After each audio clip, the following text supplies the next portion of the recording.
back to Direwolf20's Let's Play. This is episode 18. Just a minute ago I ran around and collected some of the scrap I had and made some more UU matter. You can see I'm up to 11 now, just 3 more to go until I can make another nice, really cool toy. A couple people wrote in on my last video saying I'm forgetting to do something, or there's something I can do that would be more efficient. It is actually something that I have started doing. I just wasn't showing it in my last video. I think I cut it out as I was editing it a bit. If you place 1 cobblestone in your crafting table with a philosopher's stone, you get 4 dirt.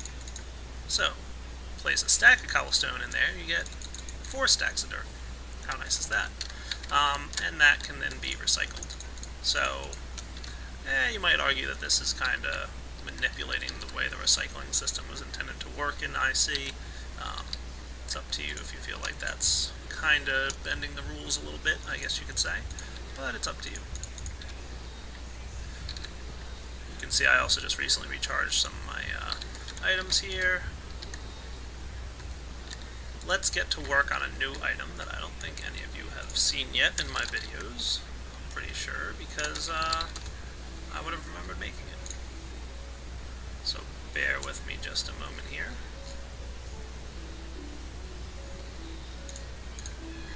So the first thing I'm going to need is some iron, some refined iron, some of this stuff. Take some tin with me. Why not? And I think that'll be good.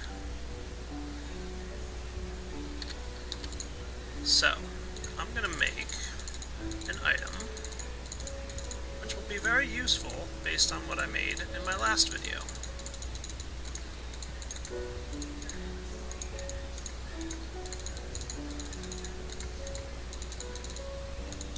Oh, I knew I was forgetting something. Of course I did. I need some more of these guys. And I think I'm going to snag... I need another MFE. Why don't I make one of those real quick as well? So I'm going to need some more diamond.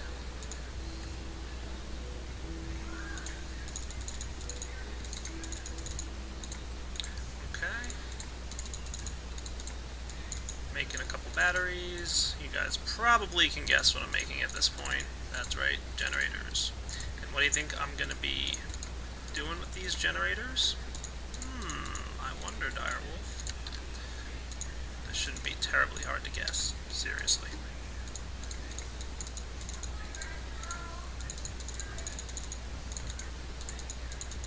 That's right, geothermal generator. We're going to feature this guy today and see how he works. I also said that I want to make a MFE, so why don't I do that? You guys have all seen this one 100 times, haven't you?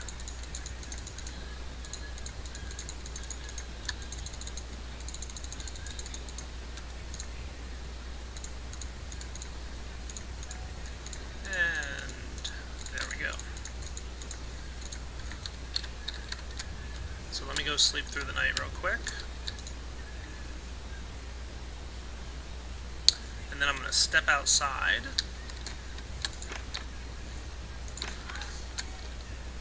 Now, I've got these lovely cables going on here, and everything's great and groovy.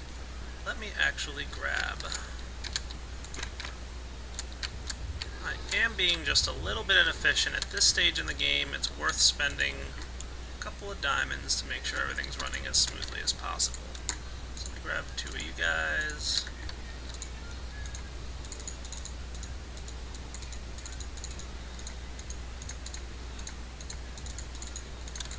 A few more fiber. Glass fiber, remember, is capable of handling some very high current and is very efficient with its energy. So, let's get rid of the gold. Remember I was losing 2 EU per second here with the gold? Not really a big deal. I was like 98% efficient, but why not make it 100%? Ta-da! No more EU loss. Excellent. Let's do the same thing here.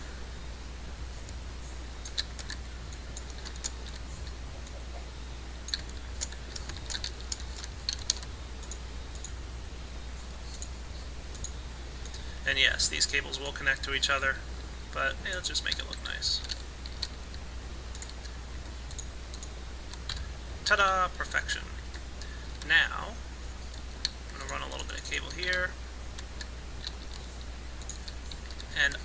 not sure how the splitting works with the distance. What I would imagine is the energy is going to travel up this way and head to the right because this is the only input. It wouldn't be able to go this way because this is the output side of the MFE. However, I don't know if this long cable here, if these 2 extra blocks are going to count towards the distance here, but I guess we'll kind of figure it out as we go. And let's lay down our geothermal generators. I did only make 2, there's no need to make a ton of them. Okay. And remember last episode I made a bunch of lava cells? Let's stick these guys in and see what happens. So the lava cell will be able to hold 20,000 EU. So each lava cell I stick in this generator will produce 20,000 EU over time at a rate of 10 EU per second. So one of these geothermal generators is producing energy at a rate of 10 EU per second compared to the solar collector, which is 1 EU per second, and the coal generator, which is 5 EU per second. So let's go ahead and stick 1 lava cell in the bottom here, and we can see it filled up the lava generator thingy a little bit.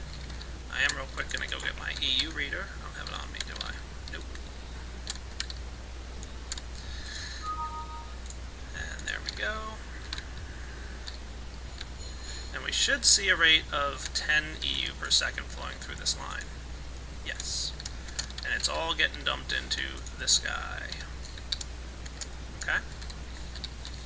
If we were to start up this fuel cell here, you can see it's only filling up a little bit of what this geothermal generator is capable of handling. We should be up to 20 EU per second now, and we are. If I put a few more lava cells in here, it will use up as many as it can. It can hold, I think, 12, so yeah, that makes sense. And why not? Let's stick our remaining lava cells in there. Ta-da! So that's how the lava cells are going to work. So by putting 12 lava cells in here, 12 times 20 is, what is that, 240? So I get 240,000 EU. Is that right? No, 2.4 million EU? No, I was right the first time, 240,000 EU. So a stack of 12 of those guys going in there is 240,000 EU, and this is another 240,000 EU if this were full. I could make it full rather easily, couldn't I? Need some coal, though.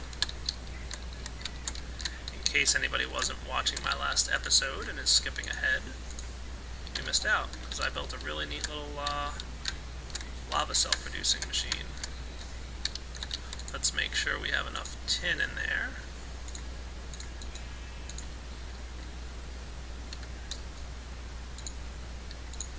And then we'll put some redstone and coal in. Why not?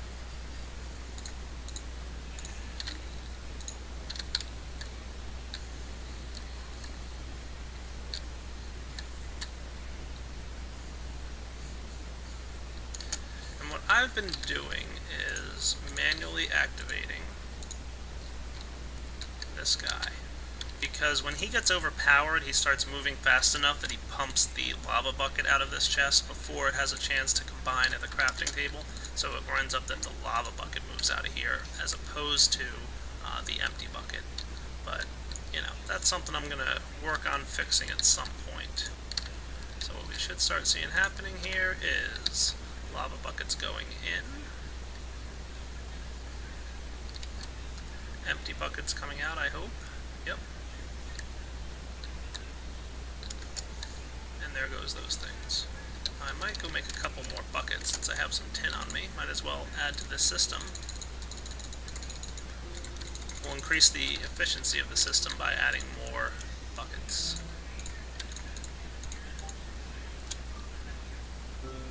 See that, how that works? So by adding more buckets, this works a little bit quicker.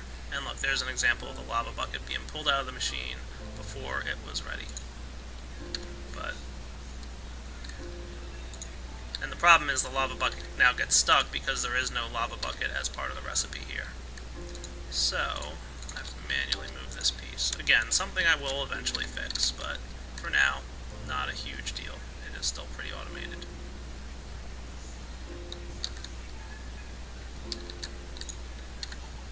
Pretty cool.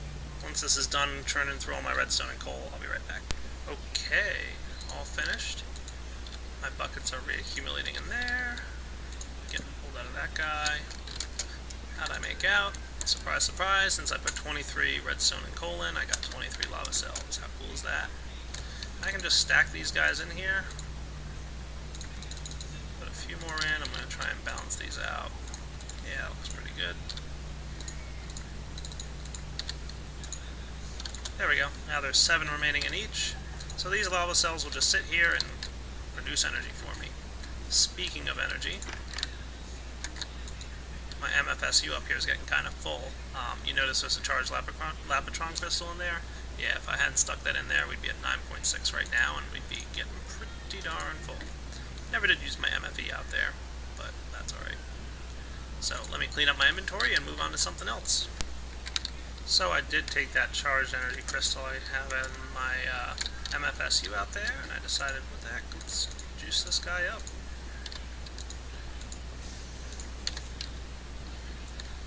Improve my snow biome a little bit. I believe I've got my electric jetpack on me. Look at that. Holy cow, look how big the range on this thing is. Whoa, I've got some snow all the way back here.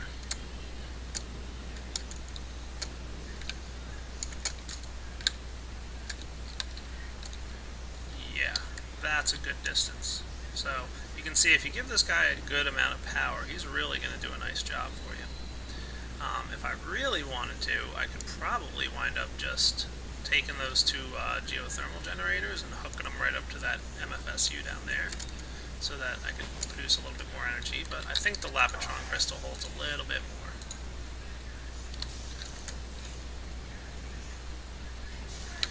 I'm not sure if it's going to clear out the grass.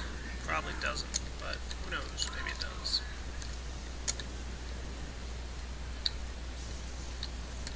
So yeah, making a snow biome is pretty fun.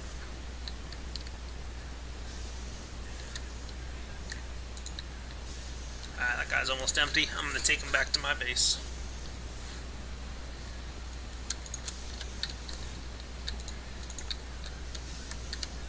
And charge him back up. Gotta do something with all this energy, right?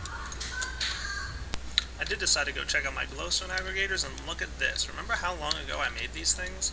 Look at all the glowstone it's produced. I mean, it's been a long time, and they're actually starting to run low. So I'm going to refill them real quick. That's going to be kind of boring to watch, but I'm just going to do it real fast.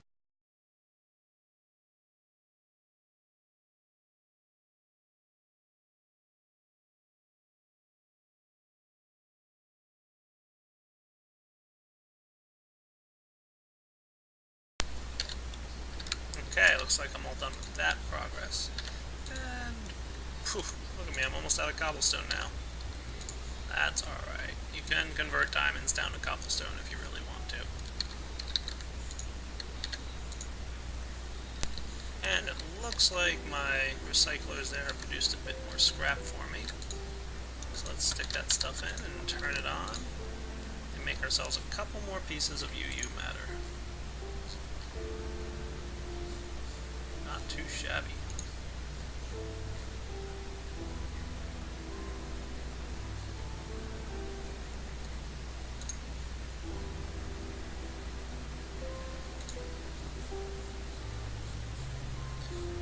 Oh, it's going to be close. That's alright, I want that UU matter, I'll let it go a little bit inefficiently for a moment. For that last 10%, why not? Got plenty of juice in there.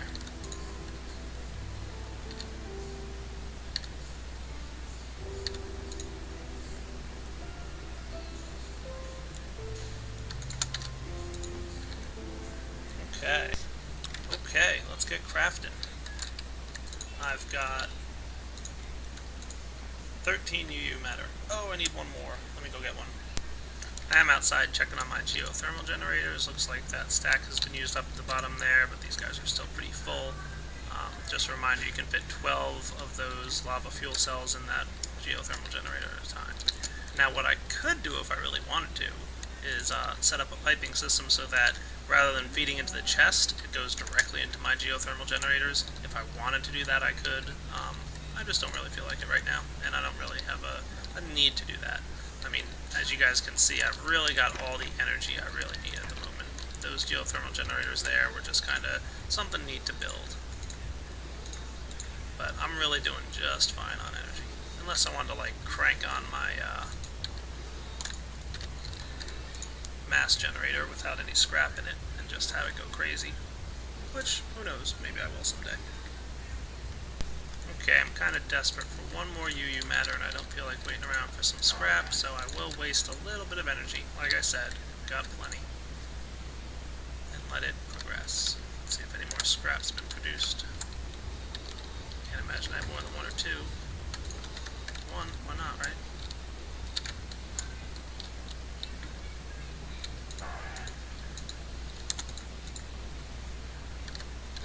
Nice.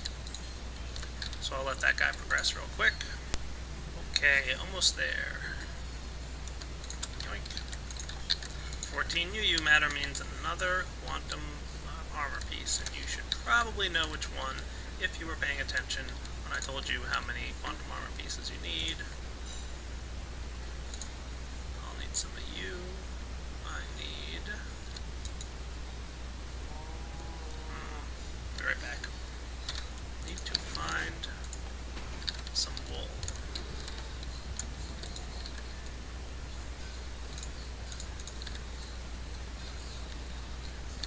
Where am I going to find some wool? Good thing I have equivalent exchange.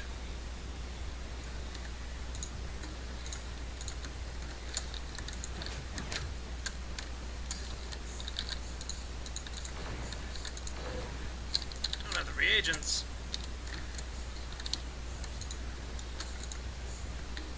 I might as well, while I'm in here, not forget to grab my shears.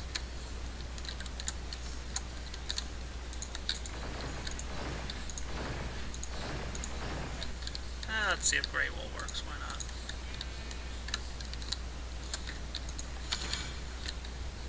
Okay, the first thing I need to craft is a pair of rubber boots. Does gray wool work? It does. Rubber boots are cool. They make you take no fall damage. I believe that's their only ability, but I'm not sure. Yeah, pretty much no fall damage. The next thing I need is a pair of rubber boots. That's right, I need 2 for this recipe. I'm now going to craft those iridium plates, 2 of them, and I'm going to need a Lapitron crystal. Let's use the one I've got. I can always make another one later. Dun da da da! Quantum suit boots. My advanced knee replacement was great, but quantum suit boots, oh, you can't beat it. Let's run outside. That's right, run. Quantum suit boots, just like the quantum suit leggings, have a control ability. As you're running along, if you press control and jump, you jump very high. And you take very little to no fall damage. It's meant to give you no fall damage. I think they're a little bit buggy at the moment where you take a little bit, but running and jumping, oh boy, that's fun. You can see. That's a great time right there. Now keep in mind that that's another million EU, so now when I run out of juice on these 2 items, you can see my quantum suit leggings are a little bit, well, not a little bit low, but starting to get low. It's just from using them. It uses the energy in the boots. And I believe new with IC1 is that this effect works underwater as well, so if you happen to jump into a lake, you can run quickly while in water. And jump as well, so very nice. In the IC1, it was, once you have water, it was like, oh no. So those are quantum boots. Very cool. Well, there's 1 or 2 things I still want to show you from Industrial Craft. I also want to get going with equivalent exchange. However, I think the things I want to show you at this point, I'm not really ready to do. Equivalent exchange stuff, as you know, uses a lot of diamond, and I need to get more of that. So I'm going to have to go digging. And the 1 or 2 things I still want to show you from Industrial Craft are probably going to take like 10 episodes just to explain this one item. You may or may not know what I'm talking about. So I will be getting back to you guys shortly. I think I'm going to wrap up this episode. Might have been a little bit of a short episode, but I did a couple today, so I feel like this is a good wrapping up point. Hope you guys enjoyed checking out geothermal generators and the quantum boots, and I will catch you all later. Have a good night.